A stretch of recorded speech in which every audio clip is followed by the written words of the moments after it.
Hello, welcome back. It's me, Vasco, and yeah, I finally woke perfectly up now after the surgery and after the narcosis went out of my system, which is very good. And finally, I have some bloody hearing back. Normally, during these procedures, you can experience getting a bit hypersensitive for sound. I just got my hearing back, and I'm, well, over the moon for that, because it's been about 7 months now well, since this thing started. And this is just extraordinary. I can actually hear my own voice as it is instead of, you know, just a bit more bass tone voice like, hello, that is what I heard for the last 7 months. And now I'm appearing. Yay! Wait, where did that 7-year-old come from? It's good to be back. Back home because, well, as you know, after surgery you should be monitored about the next or for next 24 hours. So, well, here I am, and hopefully get up the next normal video or just a normal let's play of Sly and Infamous tomorrow. And I hope that I can get through that bloody problem with the webcam because for some reason, just to add a little context there, I have had approximately to this point 15 hours of recording gone to shit because the rest of the screen is in 1080. That little face of me up here in the corner, for some reason that turns down to 144 or 240p or pixels. Why is it a quarter of the pixel measures or the resolution of the rest of the video? They are taped exactly the same. They're synced to each other. There's literally no difference, but well, that's a mystery of YouTube. And that is one of the things I, well, ranted a bit about yesterday on Twitter because I think it's kind of important for non-creators or non-YouTubers to actually place or get into the shoes and see the reality of what it is to be in front of the camera and doing all the work around it. Because it's not always as easy as just sit in front of the camera and talk about what's happened or just try to play a game, because there are a lot of things that can go wrong. Murphy's Law. Everything that can go wrong, well, yeah, I have experienced some issues in my days. Then again, that is why I try to post a video every day, because you get better very fast. If I just look back, because now I've been doing this for 50 weeks so far, and I loved most of the days, really.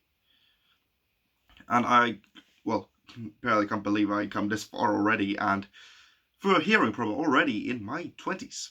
How great. Actually, fun fact, I had this same situation, or same problem with my hearing, 20 years ago. When I was 4 years old, I had to have the drains in my ears as well, so I guess this. But the rule of Bergen: if something happens twice, it's a tradition. Which means, when I'm 44, I will get this again. How great. I'm looking forward to that. If you see me at that age, please just put a bullet through my ears, make them go away. Either that, or maybe I could get, just cut them off, take a fungo, and maybe get a replacement. That would be great. Except that this is middle layer. Damn it. So, not that easy.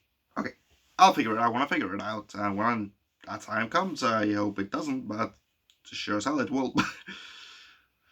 Now, when you pierce your eardrums with this procedure, it's a bit different from doing that on accident, like have a very big noise or a big bang, like creating the universe, or just working at a concert or something. Really, if you have too much pressure differential, you can easily pierce your eardrums, like if you were scuba diving, for instance. Anyway, the difference is that if you pierce the eardrums by an accident, it's most likely to pierce a bigger part of it than with a procedure like I did today, which was basically take a very tiny instrument, place it into the ear canal, and pop, scoop out, and well, just take a small vacuum or a small tube, suck out a bit of the water and all the bad shit in there, basically, and then put in a drain. If you don't know what a drain is, just look at a tract, basically.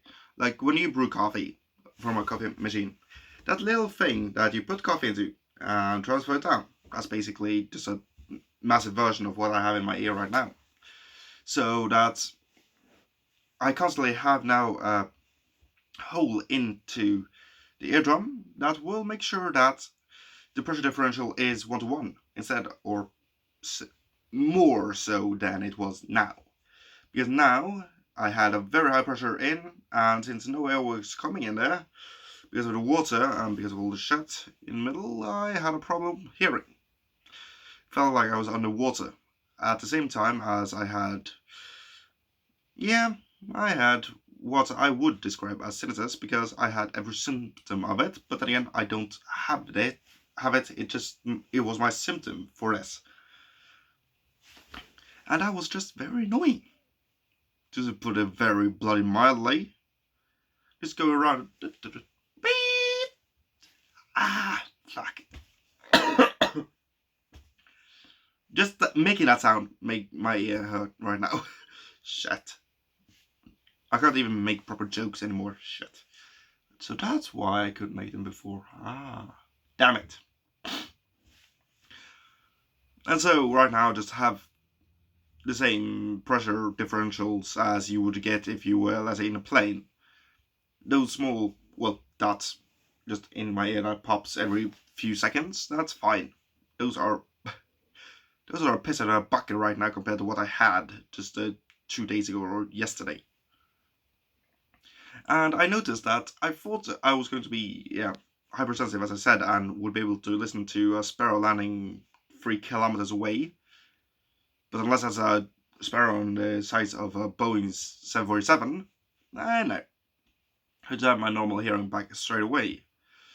Then again, I had that bit of hypersensitivity a few times over the last 7 months because I had this now, and so the pressure differential is 1 to 1, but was that slowly transition because narcosis, and you don't get that shock effect immediately. And so what happens is, when you get that equalized from, let's say, I had about 10% hearing at some point, and then from getting that to make that pressure equivalent to, or the ratio 1 to 1, that boom you get there was so loud that you had to react to it basically, and everything made a lot more noise than usual because you're not used to that big of, hearing. You haven't, being acclimatized to it yet. So now I have a chance to do that, and as I said, I hope to be back tomorrow, and as you can see now, I maybe have a bit of narcosis left in the system, but not much. I was only under it for about, it was half an hour, something like that, 40 minutes-ish. So this was a fairly easy procedure, just in, pop, done. Let's wake him up again, shall we? Wake up! Yeah, that's why I'm not a doctor. I would do that. Or, okay, we can wake him up by either shutting off the narcosis. Okay, he's not waking up. Do anyone have car batteries? Hello, Nips. No, that's a bad Vasco. I was drunk as well. I basically been to bar crawl the second I woke up. Felt like it, just... I'm awake. Oh no, I'm not going down yet. It was almost hitting the floor the second I woke up, just... Okay, I'm ready to go. Oh no, shut. Not again. And yeah, I've been on narcosis before and knew exactly what I was expecting. And here's the fun part. They said in the letter that you need an ambuloplaster. Or just basically something on your arm. Just make sure that... Think of it as a bandage, basically, just with some local anesthesia on the band-aid itself.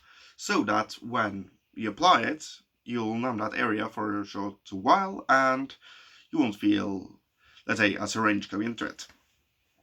Then again, with my massive or I had massive fear of needles before because trauma, because when I was 3 years old, I was going to for procedure on my teeth. They hit not up here, they hit here on the main artery. Blood everywhere. I hated that. And so I got a massive fear of both dentists and needles. That was fun.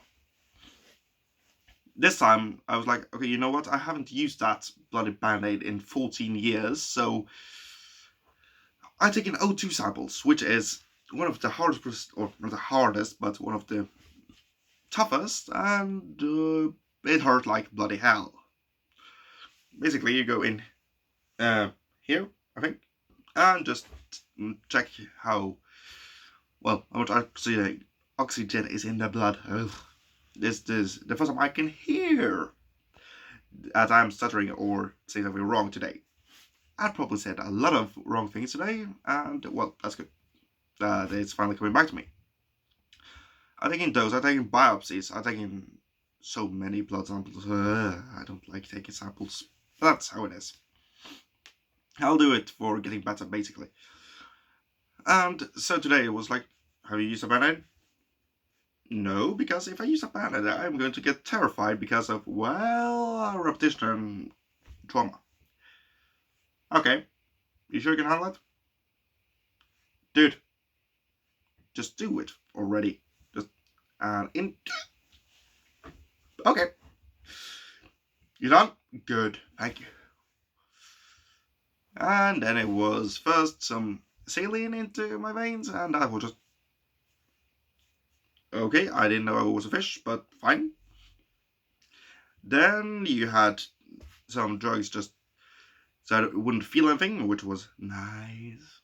And then you had a narcos just, okay, O2 mask on, breathe out. Okay, we're going to deliver now, count to 10. 1, 2, and he was off. The worst part, I was under narcosis for so short a while that I didn't even have narcosis dreams. Damn it! I really wanted that, because those are very fun. Just think of an LSD trip in REM, or times REM sleep. Oh, that's fun. Then again, I've never tried LSD and I won't, because, control freak. But narcosis dream, oh, that's nice. But I just got basically a blackout, just... What can I hear again? Ah, right, I'm here. And finally I got some food. Food! Very fun. You're not allowed to work for this procedure for a short while. I couldn't eat for 6 hours, which is nothing really, but still. And I was starving, because today, of all days, I had my appetite back. Why? Maybe new drugs. Antidepressants. Why do I get appetite from them? That's not how things should go, but who cares? Anyway, when I was at the waiting room, they get a bloody pizza delivery, and I couldn't have any. I haven't had pizza in 4 days? Yeah. But that was good pizza. I want that pizza. So, just me walking outside the waiting room, just... Wait, didn't you guys have pizza? It's all waiting up. Fuck! Okay, to the car. And on autopilot, me in that drug-induced state, just... Okay, I'll drive. Nope, I'm not going to drive. I'm going to sit in here. And just to be clear, there was absolutely no chance for me of getting behind that wheel, because I would have been punched out if I tried that. And that was fair enough. But just that autopilot, just... okay, I'm a bit tired. Time to go home. Oh wait, I'm not the one driving. Good. And now all I have is hearing back. Yay! I want pizza. And I have a bit of throat ache. Who the bloody hell cares about that? I have my bloody hearing back. I have one of my senses operating at normal. Or normal again. So that's really good. And so, I bid you all farewell, and I hope that you are all well as well, and... Well, shall we dig it after one? Because I need some bloody water, I'm tired. I'm both tired and thirsty right now. Anyway, bye!